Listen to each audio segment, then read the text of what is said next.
అహంకారం పనికిరాదు. ఒక్క విషయం చెప్తున్నా మీకు, కోనసీమలో చిరంజీవికి జగన్మోహన్ రెడ్డికి కంపారిజన్ ఉందా తమ్ముళ్ళు?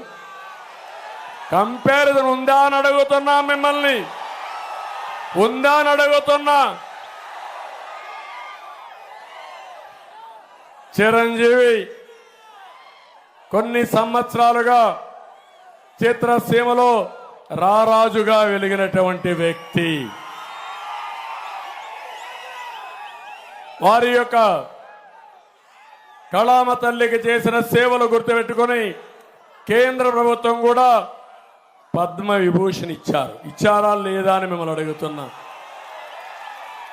అదే మరిగా Rajamouli one of the best director. ఆయన సినిమాలు తీశాడు, బాహుబలి ఇవన్నీ. త్రిపుల్ కూడా మన తీశాడు. ఆయనకు కూడా పద్మభూషణ్ ఇచ్చారు. అలాంటి మహామహుల్ని, సినిమా హీరోల్ని పిలిపించి ఇంటి దగ్గర అవమానం చేసిన విధానం ఒక్కసారి మీరు గుర్తుపెట్టుకోవాలి. నేను 14 సంవత్సరాల ముఖ్యమంత్రిగా ఉన్నా. ఏ నటుడు కూడా నేను అవమానం చేయలా. నటుల్ని గౌరవించిన సంస్కారం మాది.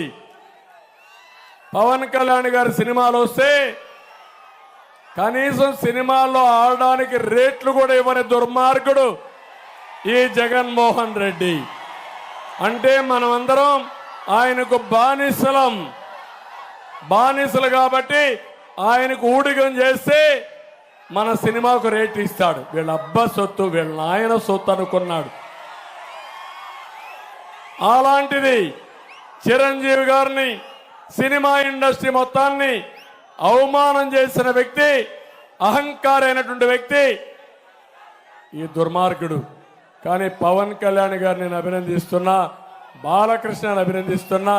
నీ సినిమాలు ఏమైనా చేసుకో, ఆడగనకపోతే చూసుకుంటాం, నాకు మెరిట్ ఉంటే ఆడతాయని చెప్పిన వ్యక్తులు పవన్ కళ్యాణ్ గారు అని చెప్పి కూడా నేను మీకు తెలియజేస్తున్నా.